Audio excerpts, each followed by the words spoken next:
We are live.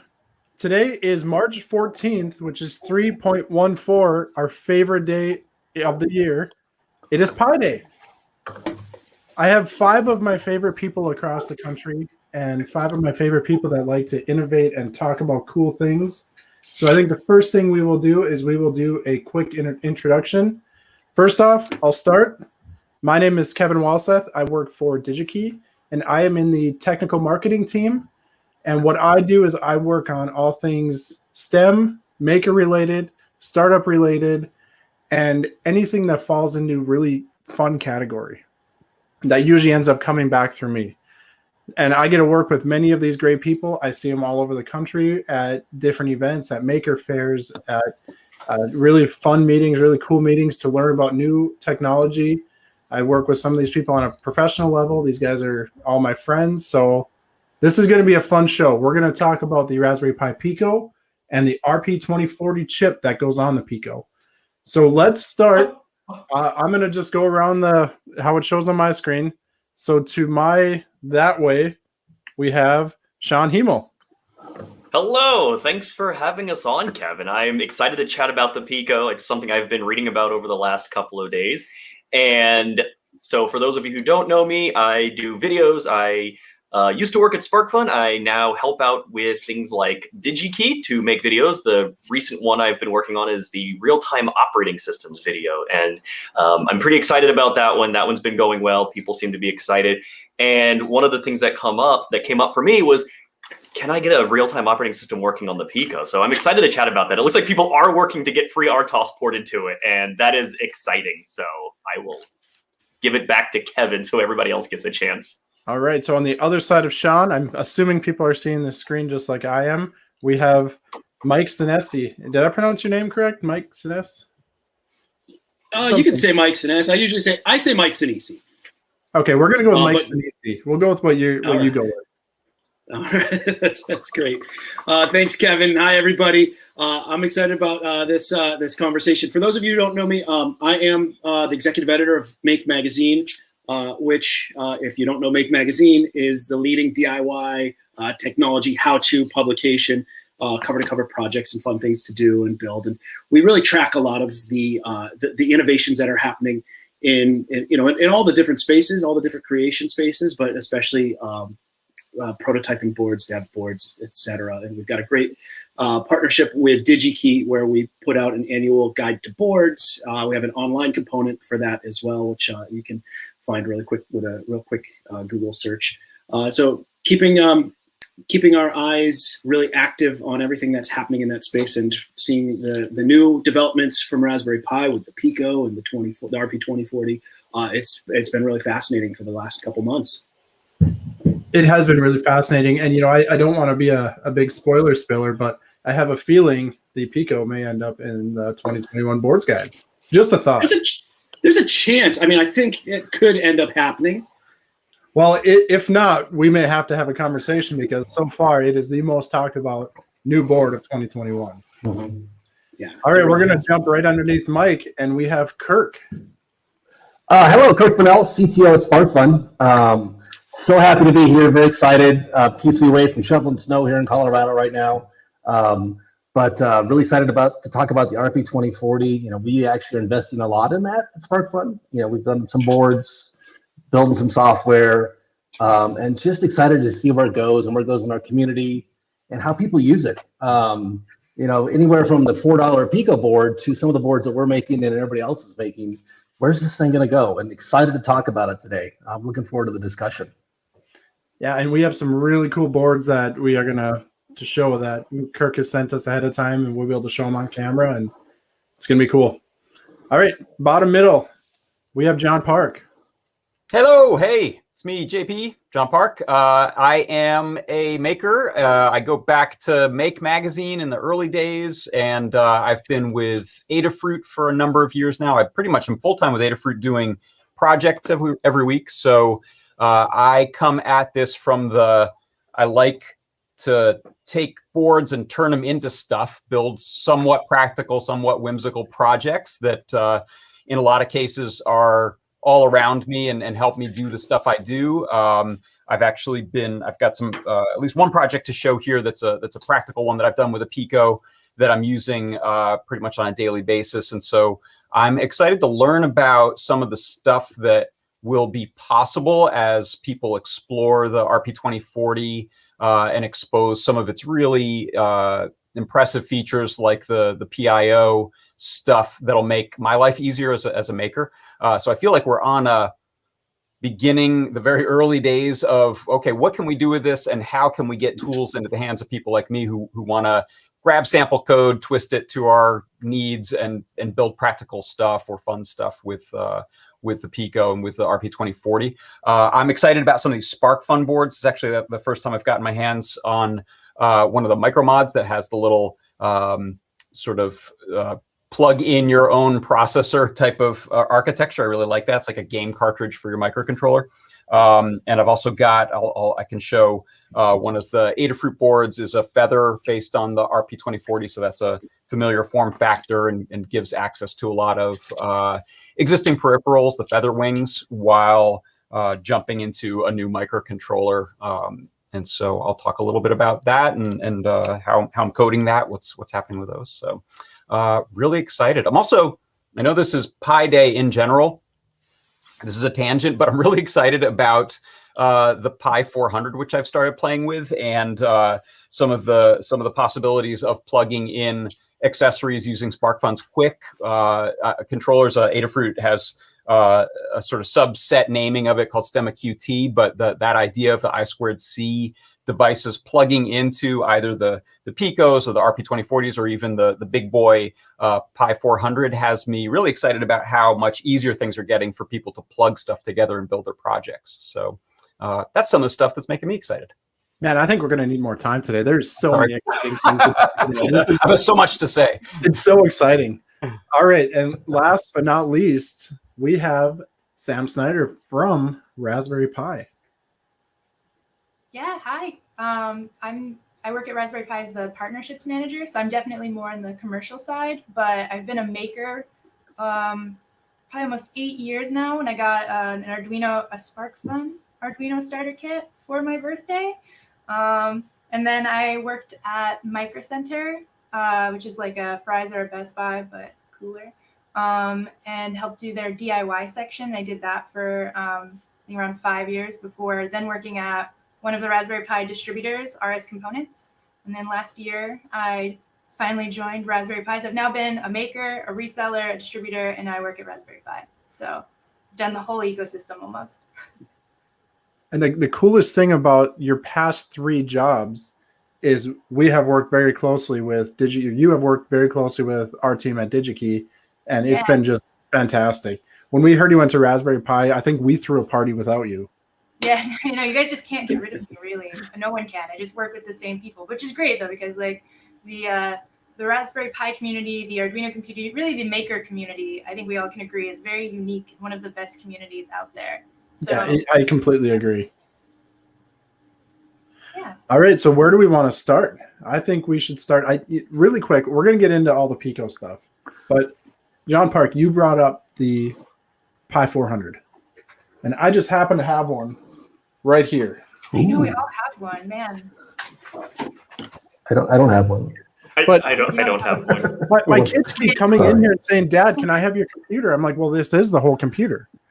This is the Pi 400. It's so cool." My daughter tried hooking this up and using it as a keyboard earlier, and it didn't work as you thought. But this is amazing. It has a built-in Raspberry Pi built right into the keyboard. It's all you need is this and a couple cables, and you're good to go. So it's really cool. You can hook this up to a tiny screen or a big monitor like I have back here. So this is really, really neat.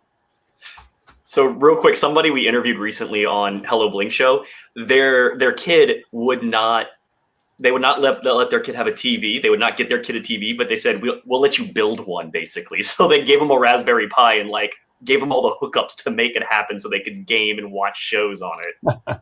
That is a brilliant idea. Yeah, that's the right way of doing it. Yeah, that was Darian Johnson. That episode should be coming out in like a few weeks. So that was, it was just a fun sidebar we had.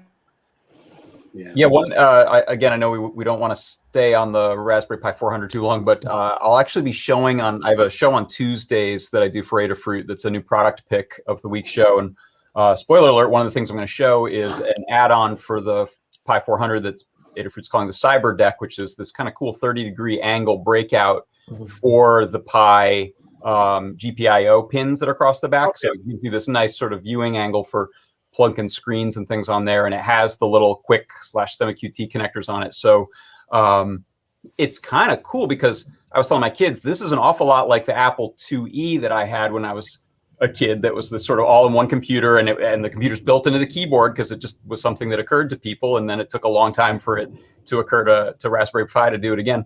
I think we all played Oregon Trail on that Apple. Yes, that's right. And the fact that this has super accessible GPIO pins so that you can do physical computing types of things.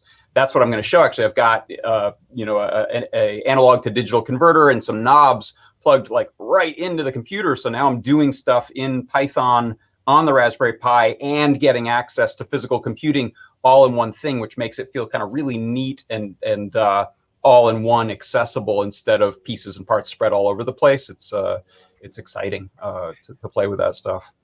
Kirk, this was like that laptop thing that you could plug the Pi into that SparkFun resold. Do you remember that thing, the big green laptop? Yeah, the Pi Top. the Pi Top. Yeah, and we sold them. Everybody loves those Pi Tops. We couldn't keep them in stock. Yeah. But this completely changes everything. The P400, the 400. You still have to bring a screen. Yes, but who doesn't have a screen, right? But it's fantastic. The physical computing part, we did our version of, bring in the GPIO stuff and the quick card. And, it's just for is it $99? Maybe it's even less. I don't even know. You get so much. And this, I think it's even a little, isn't it clocked up a little higher than the regular Pi 4? Gosh, it is. That's right. It's incredible. And I love that. I love that thing, Shawn, you said, someone go make your own TV, right? That's a great story. Here you go. I'm going to use that some people in my life too. That's fantastic. Yeah, that's a great idea. So let's jump in to talk a little bit about the Pico and the RP2040. I think these conversations are going to be interchangeable. And I apologize. I actually have an RP2040 chip, but it's at my desk at my office in DigiKey. Right now I'm in my home office. But the difference between the Pico and the RP2040, for anybody that doesn't know that's on this call, is this is the Pico, a tiny little microcontroller board. It's a full board that's $4. The RP2040 is the actual microcontroller chip on it. So that's the only difference between the two, is the RP2040 powers the Pico. And it also powers many other boards. We'll see, like we have ones from Adafruit and SparkFun. But I think one place to start talking about this is getting to Blink. Has there been a microcontroller or a board that has been easier than this to get to Blink? Or get to Hello World, or whatever you want to say. It's been, I hooked it up and it was like 3 minutes. I'm like, this is ridiculous. This is unbelievable. You guys looked at 15 years ago and it's a completely different story. The only thing I would say is easier is CircuitPython. I can let John Park talk to that, but because you don't need an IDE to get CircuitPython working. Yeah, and that's actually what I used, is CircuitPython to get it working the first time, which is one of the reasons why it was so easy. Yeah, I use CircuitPython a ton, more than I use Arduino these days. When I got the Pico, I actually put CircuitPython on it immediately, and I've done most of my projects with it that way. But then this morning I said, you know what, I really should go to the Raspberry Pi website and see what are the, hey, you've just gotten your Pico, what do you do next? Which is like maybe 5 steps to running a program in MicroPython inside of, I think they might tell you to use Thonny, but I just used their sort of alternate, or you might just use a screen session, or they tell you to get some of, so I just use screen on the Mac, and it was fast and easy. So while I'm super partial to and know CircuitPython more, and CircuitPython tends to be geared towards newer users, a little simpler and not as performance oriented as MicroPython, I was also really impressed that if you just go to the Raspberry Pi site and say, okay, how do I make it blink on just using MicroPython, it was very fast, very easy. So I would say compare that to 10 years ago, trying to get a group of new people to install the Arduino IDE, not to bash Arduino, but it was just, we've been evolving. And so that evolution, they have their place. So maybe it's not fair to say it's an evolution, but the very quick experience of getting someone to do something with this is bananas. It's just so great to get people working really quickly and having something happen right in front of them. Yeah, something to add on that is the documentation is there, right? Yes. It's always easy to forget the documentation, the content, and the accessibility of that, and it's there. I lean more to the C++ side. That's just me, but even that, it's really easy to get going. I'll leave Visual Studio Code to the side because I'm not a fan, but just doing the C++ side, the Make Blink, it's quite quick, and so they've done a really good job. And then part of that is it's just the content. Those Raspberry Pi guys, they're really good at that. They are very good at that. And Mike, I'd like to ask you a question. Coming from the documentation side and creating things for a magazine, I mean, this has so many options for people. You're able to write this story or a story about the Pico and the RP2040 for almost any aspect, whether it's a maker or a full-time engineer or whatever it might be. I mean, there's everything there. Yeah. Yeah, and it's really impressive. There's so many facets to it, and even with that, I often find myself taking a step backwards and looking at just the footsteps that Raspberry Pi went through just to even get to the point where they're creating a Pico. It's a really interesting point to see a company that we've looked at as a maker company. Now be at a stage where they can create their own silicon. They are making their own chips. They're designing chips, and not only that, they got full buy-in from everybody. It's kind of a testament to the community of communities that is this maker universe, and how we've got Adafruit and Arduino and SparkFun and Pimoroni, and they're everybody's leveraging this in their own unique way, and it's really fascinating to see all the different all the different ways that that's being exercised by the different groups. So there's a lot of stories from this that can be told. I think one of the ones that I do want to chase down that I haven't even put together in the right way yet is and this even touches on the Pi 400 and the keyboard computer thing, is that we're seeing Raspberry Pi start to do different new things, rather than it's either a Raspberry Pi A size board or a B size board, and then if you're crazy you get a 0.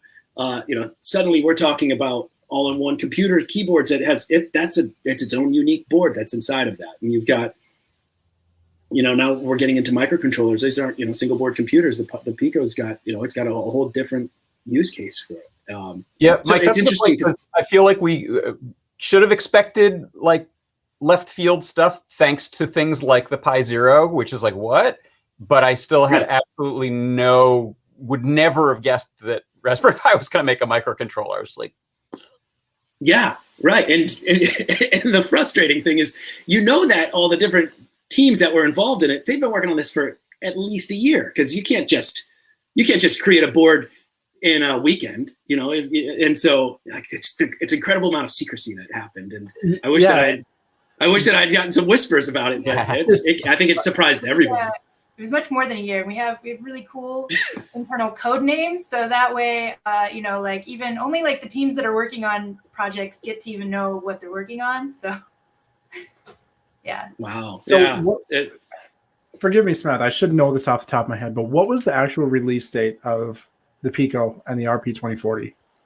January 21st. Yeah. So we actually launched 3 unique products. So the Compute Module 3, the Pi 400, the Raspberry Pi 400, and then the Pico and RP2040 in less than 100 days from each other. So that's unbelievable. And what really blows my mind is in this industry of computing and boards and microcontrollers, the fact that we can have all these companies create all these add-on boards and new boards in what are we less than 2 months away from when it was launched.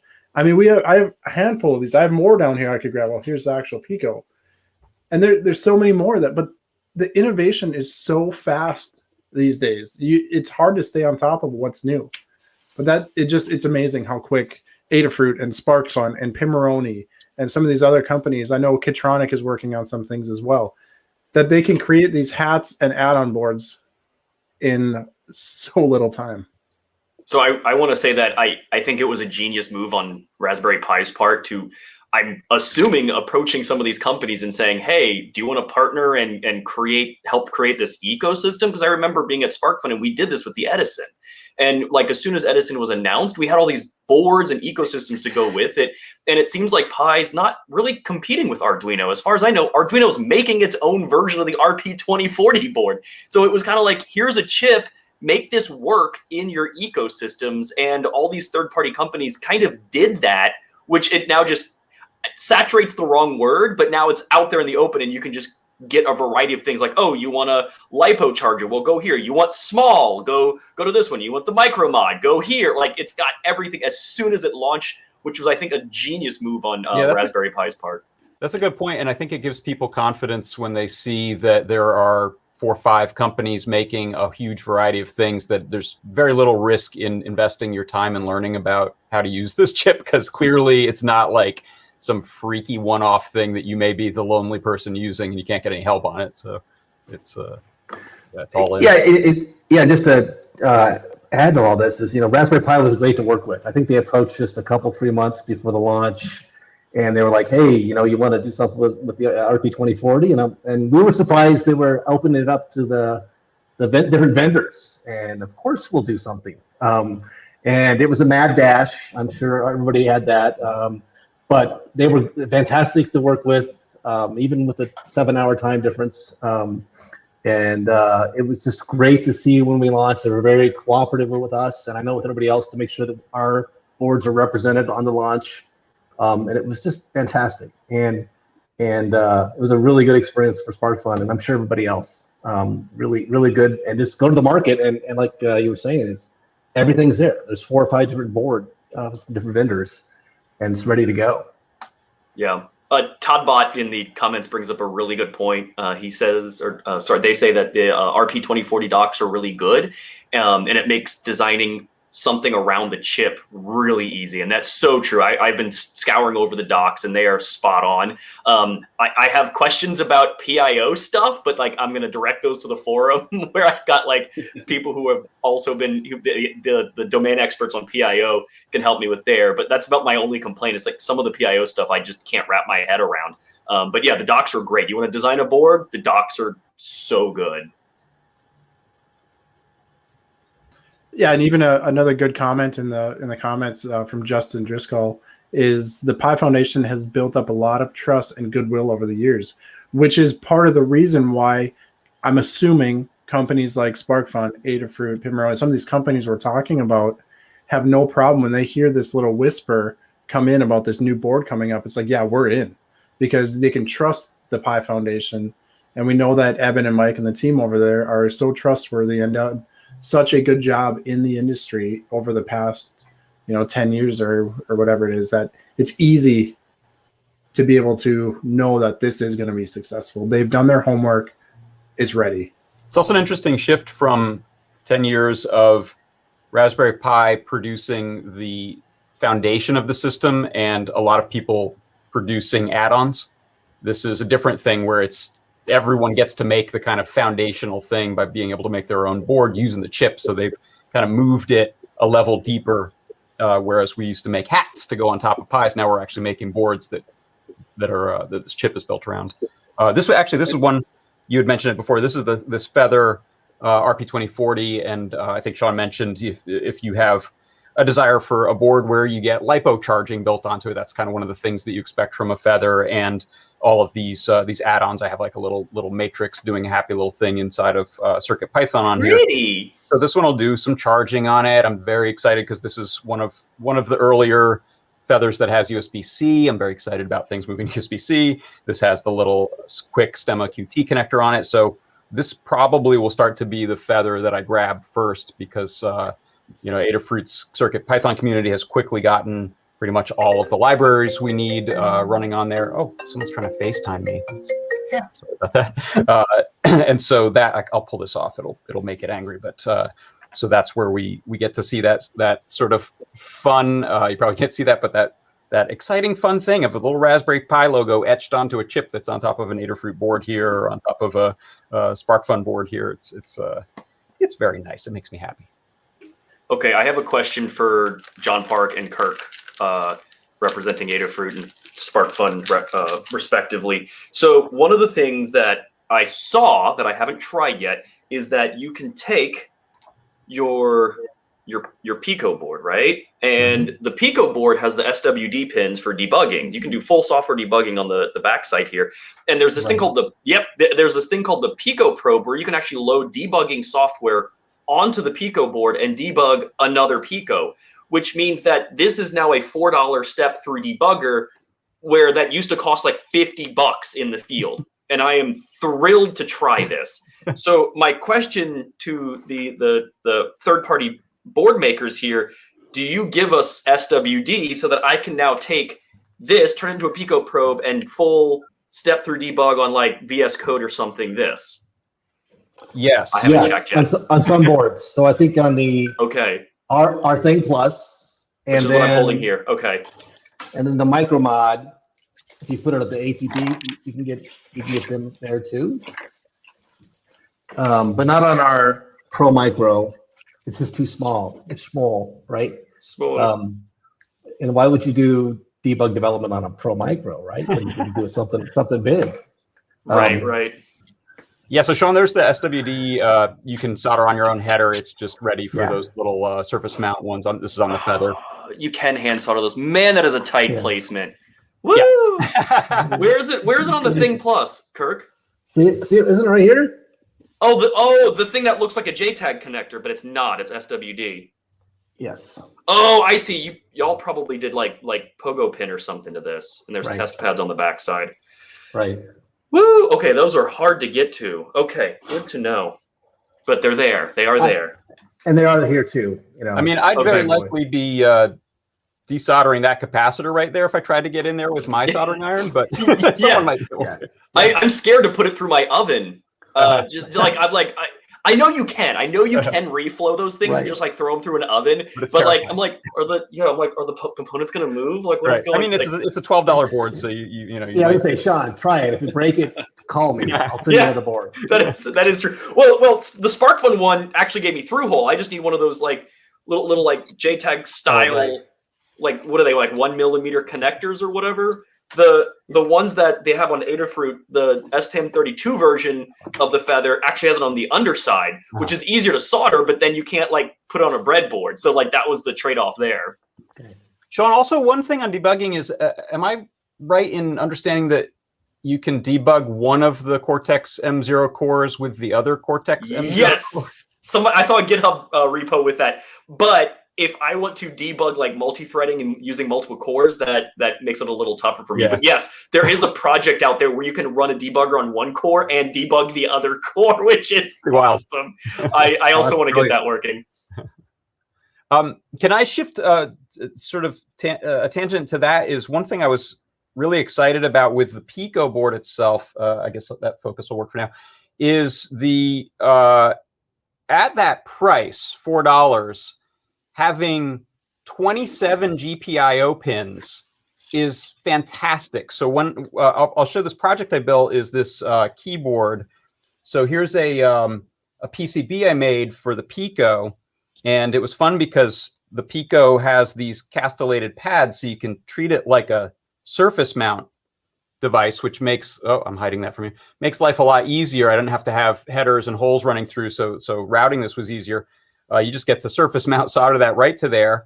And I made a 21 key mechanical keyboard. Here it is with its keycaps, without a diode matrix, without any of the sort of typical fanciness you expect to be doing with things like keypads and keyboards.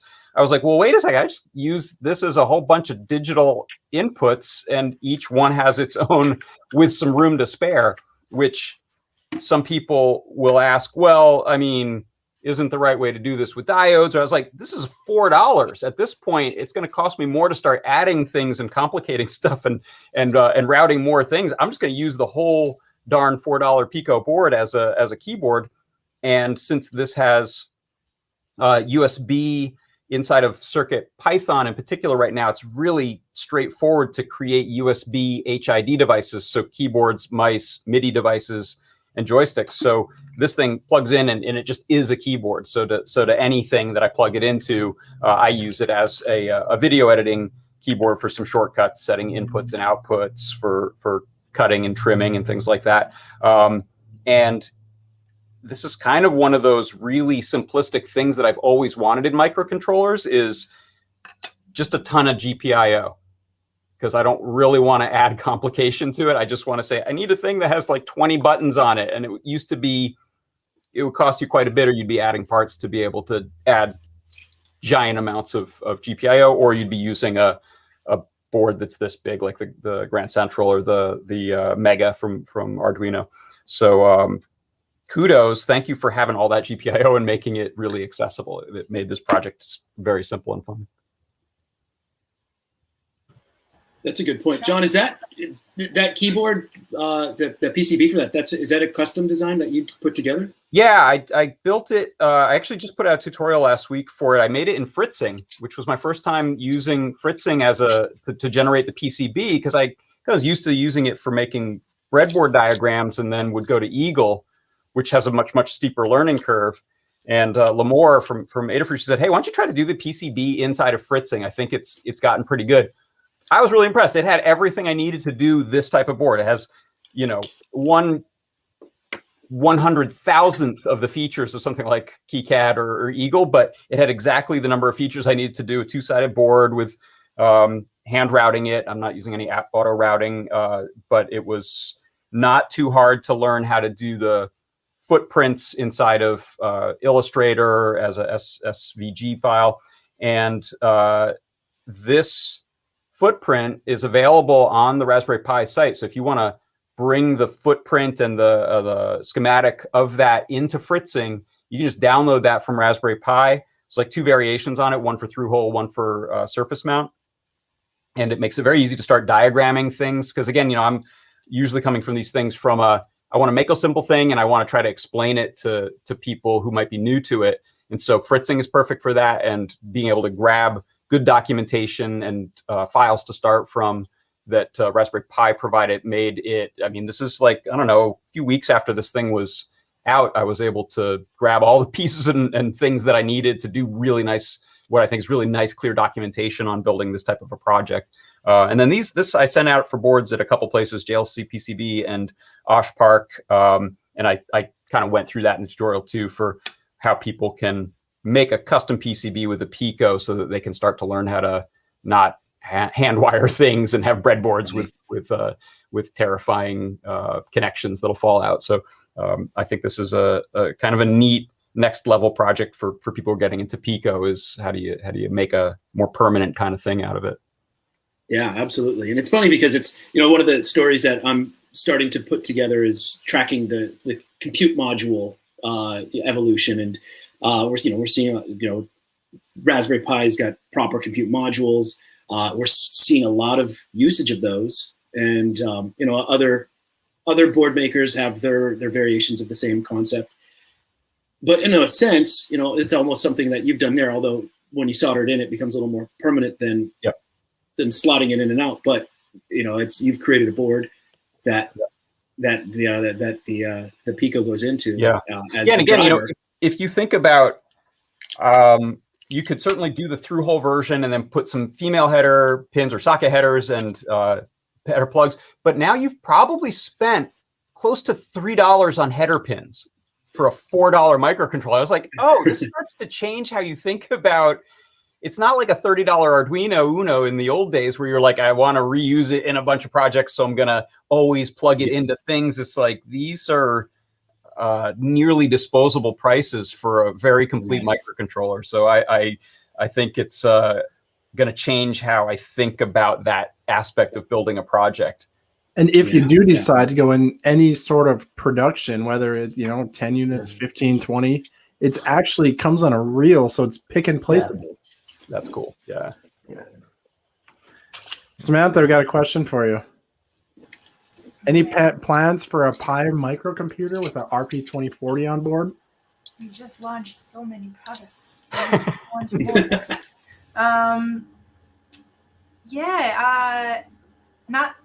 I don't know. Yeah. I think you know. You're just not allowed to say it. If she said. We always take community feedback, and like the RP2040 is very kind of new in the world. So at the moment, we're just really enjoying watching all the things that people are making with. Like, I don't know about you guys, but it's been kind of like incredibly fun to constantly see things on like Twitter and Reddit and the GitHub constantly be updated. Like so many people just experimenting and making new stuff with it and figuring out exactly like how far can you push it. So I think that's probably the part that I'm focused on at the moment. So yeah, who knows what the future will hold.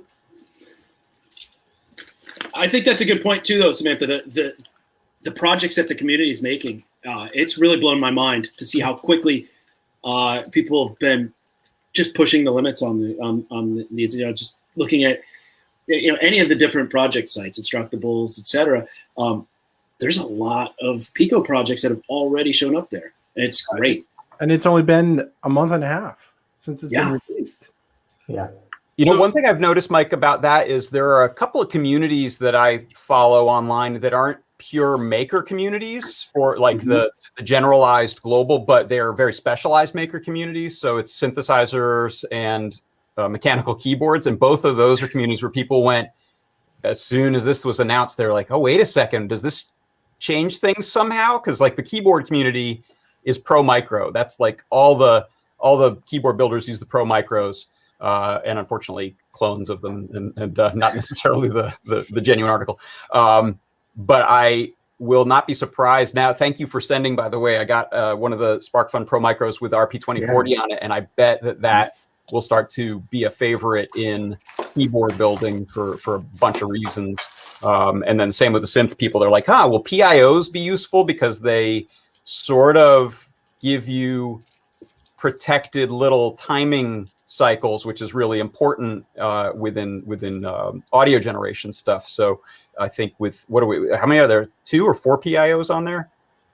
Two PIOs, yeah. So you could have low frequency oscillators and other modifiers on stuff you're doing to synthesis on the main board. Particularly, it's beefed up in speed over the years or revved up to be a M4 dual core or whatever. But it is kind of neat to see communities that are specialized taking a look at this and getting excited because everyone's kind of knows what they get with the existing ARM stuff that we've had. So now things are changing. So one of the things that I'm really I don't quite understand. I'm reading the docs about how the PIO. So you mentioned there's 2 PIO, and when you write a program, it seems like 1 PIO runs that program. You have 32 instructions. Like that's the size of your program, right? 32 bytes, words, whatever, instructions. That's all you get. What I don't understand is each PIO has 4 state machines. So one of those state machines runs your program, but it's shared instruction memory. So like, what are the other 3 doing? Can they all 3 run the same program? Can you have like different ones running different parts of the program? That's if anybody knows, I'm super curious how that works. Or is it like they run the exact same program and now you can have like more than a handful of pins or different pins? I don't know. So if anybody knows. We're relying on you to figure this out. That's what I'm working on at the moment. The video is coming out soon. I think some of those sections are FIFOs, if I remember correctly. I could be wrong. Each state machine has access to a FIFO, I believe. Yeah. But isn't that it's like 4 blocks in there, but aren't 2 of those FIFOs? Or I could be wrong. I don't think so. I think there's like 4 state machines and a PIO. Like a PIO is one thing with like shared memory, and then each state machine has access to 2 FIFOs, like an in and an out that you can also configure to be both in or both out. So like there's still 4 state machines with their own FIFOs, but it's like, what are the other 3 doing when you run a program on one of them? can you run like parallel, like pseudo parallel programming with them? And like, like that's the thing. I'm like, what is going on? Because like when I write a program either in MicroPython or C, I send it to one of the state machines. I'm like, state machine 0 through 7, run this PIO program, and it does it, which is really cool. But I'm like, there's 3 others that are available in this PIO. What are they doing? Like, what's the purpose of having 3 per PIO or 4 per PIO? Yeah, I don't know. I'm working on. That's the big question that I'm like, I haven't wrapped my brain around yet. So my guess is if Shawn hasn't figured it out yet, this question is out there, and I think Shawn needs to create a video on it. That's it. Yeah. That's like documentation. Like, let me check. Yeah. I've been reading through the docs about it. I guess it's also like I can just go to the Raspberry Pi forum and be like, hey, how does this work? That's what it's there for. People there know what's going on. They're the real experts. You know, the forum brings up another really good point when it comes to innovation and technology and what is new out there. And I think every company has a forum that is so well manned, and Raspberry Pi is no exception to that. If you have a question and you ask it, you're most likely going to get an answer, and it might not be from Raspberry Pi, which is great. I mean, everybody in this maker and innovating community, they're more than willing to help out. You know, it's not like you can go in there and say, hey, I'm trying to do this. Any ideas? And you might get ideas. They may not send you your entire code, but they'll help walk you through it. So, I mean, these communities are just unbelievable. I know, you know, I've used Discord quite a bit on Adafruit for CircuitPython issues. You know, I sometimes struggle with the code. I'll email John Park and he'll give me a hand. You know, you guys, it's unbelievable the support for all of these types of boards out there. Yeah. It's always been one of the things that I've loved, you know, in general, the whole, throughout all the communities. And I mean, I feel like, you know, that there was a lot of that as Arduino came up and really revolutionized the accessibility of doing electronic development.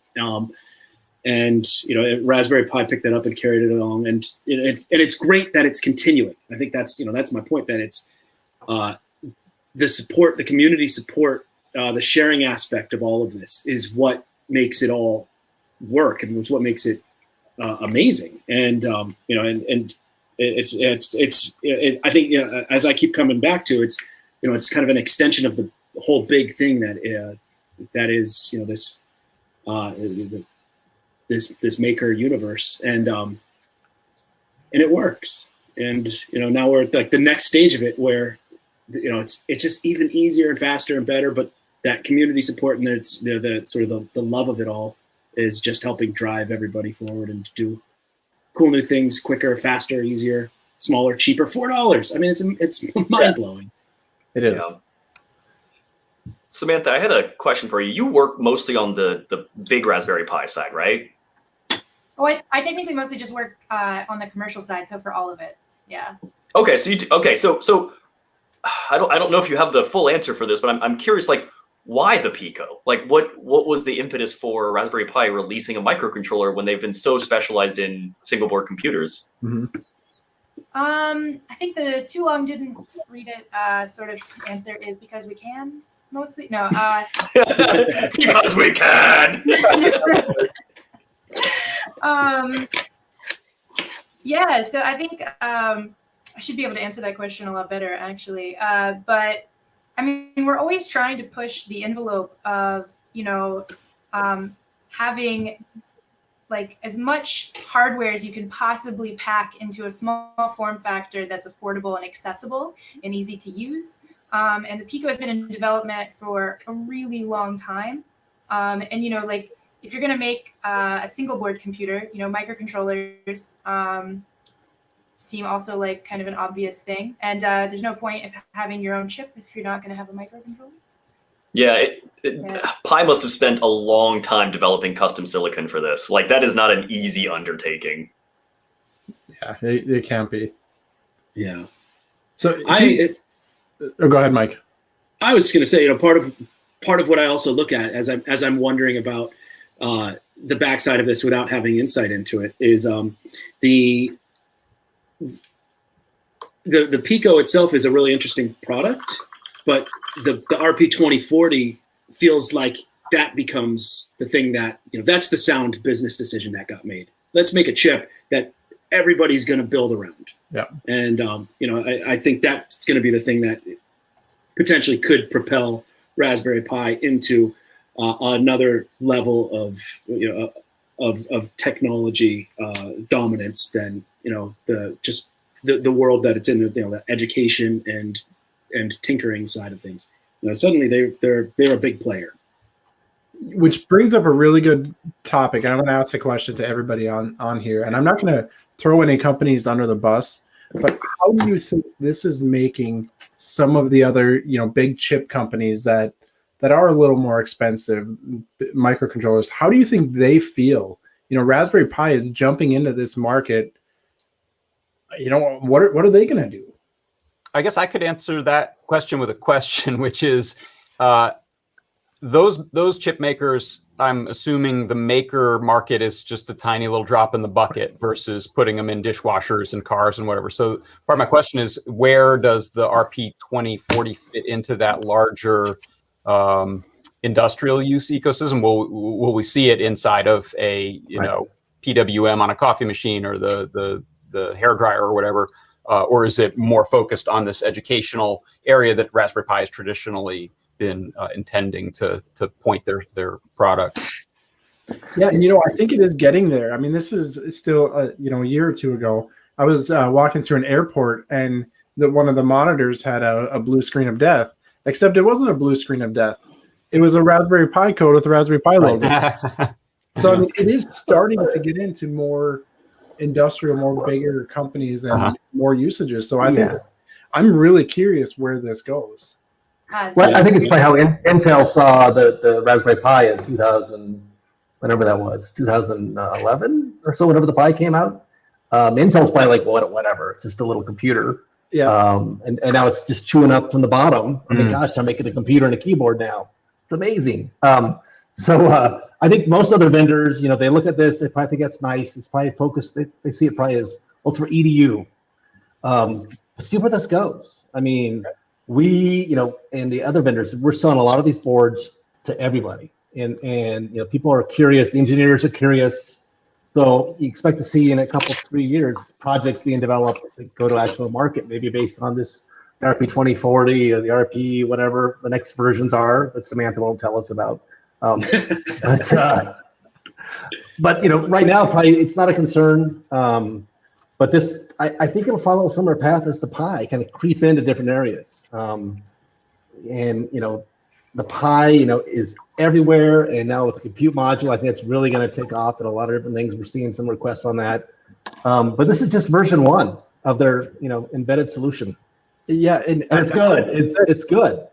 When you said selling to all these different companies, that I'd love to look at the POS reports from DigiKey as to where we're selling, and not just Raspberry Pi, but even like the Feather RP2040 when that comes out, and the SparkFun boards. As soon as these come out, seeing where they go, it's unbelievable. The companies and the industry and the schools that you see buying these, it's surprising. Like, you talk a maker, you're thinking these are going to individuals, but they're not. Mm-hmm. I mean, these big name companies are buying lots of them. Yeah, absolutely. Actually, it's not too uncommon for even the normal Raspberry Pi line. So about 40% of our sales go into industrial use customer cases. We definitely have we've definitely grown up a little bit from being just kind of the maker toy, for sure. And in terms of like just Pico alone, so just our in-house Pico, not any of our partners' variants included, we sold over 1 million units already. So it's definitely a high demand, and it is really kind of like what Kevin said. It's really cool to kind of see where they're going to, talking to the different customers that are really excited, asking when they can have some, so that way they can build X, Y, and Z. There's been a ton of really positive feedback, and a lot of companies asking when they can get a hold of Pico, and then also RP2040. So it's an exciting year, guys. Yeah, I have seen it in the chat already. Like, DigiKey's out of stock. When are you going to be back? When are you going to have more inventory? And I'm just going to say, you have to ask Samantha. Yeah, I think the real test is going to be when those RP2040s go on sale. Like, who buys those in bulk? That's going to be the real test. Yeah. At the moment, we have 800,000 units in back order. I mean, that's how popular it was. I mean, they're literally as fast as we can produce them, test them, ship them, and as soon as we get them, we ship them out the door. So, well, at $4 a board, how can you not buy one? Like, I want to see what this thing is all about. It's $4. I know, and in some places you can get them for $2. So, yeah, someone in the chat said they got 4 Picos for $2 each at Micro Center, your old stomping ground. I know, yeah. That's I definitely. I'm not gonna lie. I've gone in there to grab some. Yeah. But Kevin, that's some of the stuff that DigiKey does too. You guys are the distributors. You should have some insight into where these are routing through. Yeah, and we do have some insight, and it's really interesting to see, like I said, who's buying them and who wants them, and also I do know when we're getting more, and it is very soon, but they won't last long. Yeah. And I know we are working on putting a limit on purchasing them because, last time we got in a couple of reels and they were gone in, I really think 30 seconds. Like 2 reels were gone like unbelievably fast. So we are going to put a limit on the sales of them. We want people to get them. We want people to play with them and, add it to your DigiKey shopping cart and see what you can do with it. We don't want one company coming in and buying all the reels we have just because they're available. You can buy a whole reel of 1,200 of these for, 1,200 times 4. Do the math. It's Sunday afternoon, so I'm not going to do the math, but it's cheap. Yeah, I think when Adafruit had the first batch in, we put a 2 per customer limit just because it sucks to have one person get in there and hoard them all. So for no reason other than to keep people happy, we've put a limit on these new boards to yeah. When I was on Show and Tell on Wednesday, I was talking to Lamore right at the beginning, and I said I want to get a couple of these because even at DigiKey, I can't get the Adafruit ones yet because they're so popular. And she said we may be putting some on tonight after asking engineer. So I made sure and got a couple. Mm-hmm. One of the things I think that I need to be clear about here is that when you're talking about a reel, you mean a reel of the Pico, the board. Yeah. Yes. Right? Yes. Not so right. Oh, go ahead, Samantha. Sorry. So I was just gonna say because it was also in the chat. There's 480 of them on a reel. Okay. Yeah, somebody was asking that. And so this whole board you can buy in a reel to put in like a pick and place machine, which is just weird, mind blowing and weird to me. Like the chip, the RP2040, this little thing, that's not even out yet, right? No, not yet. Yeah, okay. So that'll be on a different reel, that's gonna be a smaller package. So the fact that you can just make a whole design, kind of like what John Park did, and then you could produce that. I mean, it's a $4 part. You're yeah, it's a little expensive and a little big, but look at all it does, yeah. Dang, it's ready to go. You just slap your USB port already on it, for God's sake. Yeah, and like you said, John, you don't have to have all these extra diodes and all these extra components on there to make your keyboard. You just were able to just throw it on. Yeah. Oh, so, okay, and I might be wrong here. I think there's a full buck boost converter on this. Good luck designing one of those for under $4. And in that space, yeah. I don't know how they did it. I have to look at the schematic, but they put because I've got 5 volts out here. They've got 5 volts. I think they have a full buck boost. I got to look at it, but I was like, how did they do this for that cheap? We have really great engineers. Yeah. Really I'm actually curious. Does anyone know what's the cost if it's announced for one RP2040 chip compared to ATSAMD 21 or ATSAMD 51? Is it way cheaper? Is that sort of how the cost on the Pico itself is so low? It's not announced yet. So check back in a month or 2. Mm-hmm. Okay, so the other thing that's freaky is there's no flash memory on the RP2040. So it's probably going to be comparable or cheaper, and a lot of that I imagine is because there's no flash memory. So you have to bring SPI flash, which is weird, but I kind of get what they were doing. So yeah, it's okay. It's okay. I'm what is this? Yeah, I saw that Scott Shawcroft at Adafruit built a little custom jig on his on one of these feathers, RP2040 feathers, so that he could plug different flash into it as he's testing. I think he's got 8 meg flash on there running. Is that right? There's he's testing 2s and 8s. So people are trying a whole bunch of different flash configurations on there, since it's up to you and it's not just built onto the chip. Right. So our boards, we did 16. Wow. Yeah. Because, why not? Great. That's great. Yeah. We sold out of these real quick. Our boards are selling out quickly. There's just such a demand for this. It's fantastic. And great to see. So we have a couple minutes left. I am kind of watching through the chat, and there's some really good conversations going on in there. Any other questions or anything anyone else wants to bring up? I know we could talk about this thing and talk about how great Raspberry Pi has done for a very long time. But anything anybody else wants to get out? Samantha, you got any more secret code name projects that you can't talk about that you want to talk about? I don't. I do have a shameless plug. It is Pi Day, and Raspberry Pi, at the end of the day, we feed into the Raspberry Pi Foundation, which is actually platform agnostic and is more focused specifically on getting technology into underprivileged kids' hands and teaching everyone around the world how to code. And so we are doing a Pi Day campaign fundraiser. So if you were looking for anyone to donate to, I would strongly encourage you go to raspberrypi.org and donate to our foundation. Help kids learn how to code and help get technology in kids' hands, because I think COVID has especially made it very obvious that there is a huge technology accessibility gap, which we are trying as hard as we can to try to close, but it really does take not just a village, it takes the whole world trying and helping with it. So that's my shameless plug. Sorry. No, I'm glad you said that. That's very good. So definitely head over to the Raspberry Pi Foundation website and donate. I think there's nothing better than seeing on social media some of these posts of classrooms coding with any platform. It doesn't matter if it's Raspberry Pi or anything, but just learning how to code, whether it's elementary students learning block-based programming or middle school Circuit Python, or even into high school, you're getting a little more difficult and into some C programming or C+. I just love seeing kids learning, and they learn it so much faster than us old people. Speaking of the educational side of things, it's always been such a great effort by Raspberry Pi to do curriculum and parts kits and outreach events. And I'd love to see, I expect we'll see that come up for the Pico and RP2040 based boards. Do you know if there are already things out? I know there's at least there's a book you can just download the PDF on, which is the Getting Started.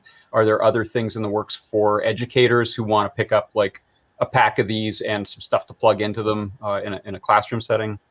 So I think, we're always working on testing things to see how we can make technology and coding as accessible as possible to teachers and students.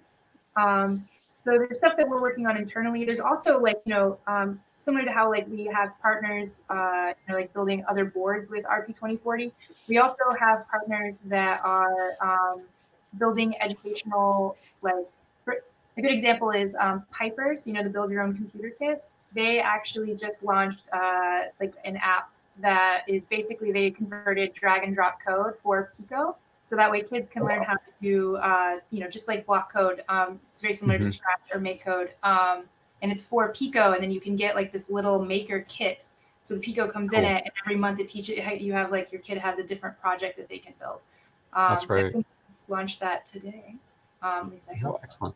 I wasn't surprised, but I was still blown away by the sheer volume of cool stuff that Pimeroni had ready to go. Yeah. Add-ons and VGA kits and this and that. So I imagine it wouldn't be hard as a teacher to look at a group of accessories to plug into it from Pimeroni, or to plug Adafruit, all of the possibilities of just extending the Feather ecosystem. Say, I want relays, or I want some NeoPixel LEDs on top of the thing, to be able to just plug that into a RP2040 board in the classroom is very quickly satisfying.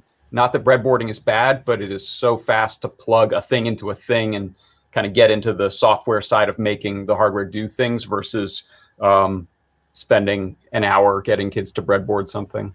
Yeah, well, that's right. So SparkFun with the quick connectors, Adafruit with all of the Circuit Playground stuff, and just being able to use alligator clips. Again, jumper wires are fun, but sometimes it's just much easier if you can just have things snap together and go and light up your LED. without having to worry, like, if you move it just the wrong way. Yeah.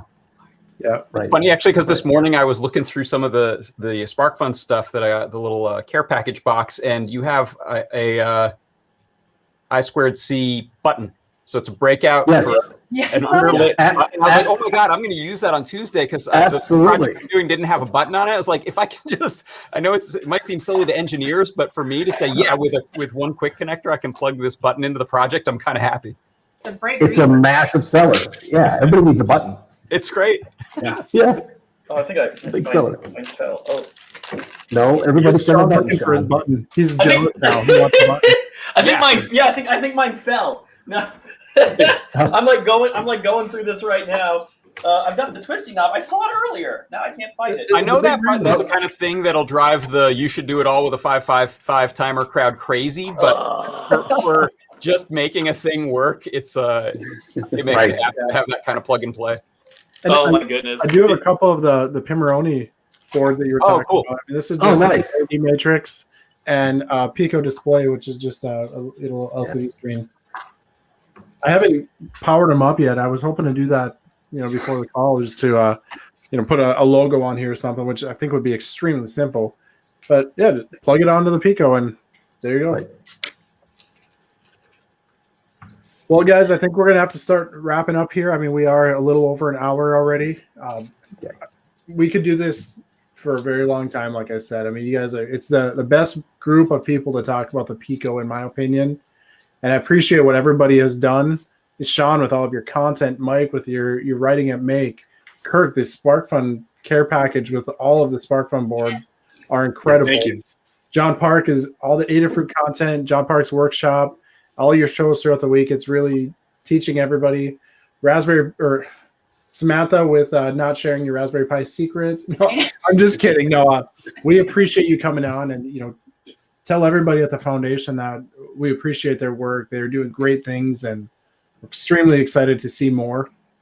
And I think I'm gonna go spend a little time on my Pi 400 and have a little more fun.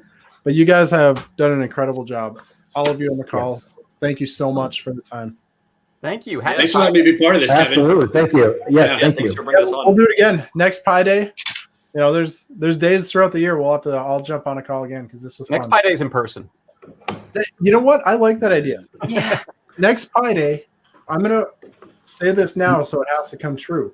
We're gonna do next Pi Day in the new DigiKey warehouse. Awesome. Okay. Our warehouse it's getting really close to being completed. We're gonna start moving in, in a few months, and it's gonna be fully operational by the end of the year. We're extremely excited about it. So let's Fantastic. do something here in northern Minnesota. And Yeah. this year, it is Great. beautiful outside. There's no snow. Our snow is gone. You Early gave it March- to Colorado. You gave it to Yeah, these it's all right. to these guys down here. I hit all the snow. Yeah. I was kind of hoping that comes up this way because I like snow. I don't like the cold, but I like the snow. Well, you can come and shovel Get my driveway. Show it. Need a snow blower. Come on, amateur. This is winter time. Yep. All right, guys. Well, take care, and thanks again. Happy Pi Day to all of you. Now, go have some Raspberry Pi. Delicious. All right, take care, guys. Bye. Thanks so much. Bye.